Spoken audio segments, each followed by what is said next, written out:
ya ilahel alemin. Allah'ım bu ay yardımlaşma, dayanışma, kardeşlik, birlik, beraberlik aydır aynı zamanda. Yeryüzünde sana inandıklarından, sana güvendiklerinden ve senin dinini yaşadıklarından dolayı hakarete, zulme maruz kalan tüm mazlum, mağdur insanlara merhamet eyle. Ya Rab, oruç tutmak isteyip de sahura ne yiyeceğini, iftarını neyle açabileceğini düşünüp kara kara düşünen mağdur, mazlum ve muhtaçlara bu ayın yüzü su hürmetine sen onlara merhamet eyle ya Rabbel Alemin.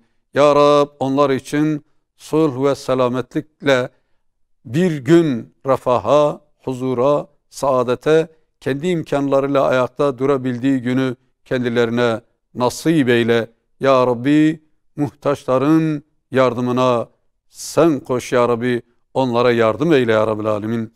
Ve onlara yardım edenlere vesile olanlardan eyle bizleri ya Rabbil Alemin.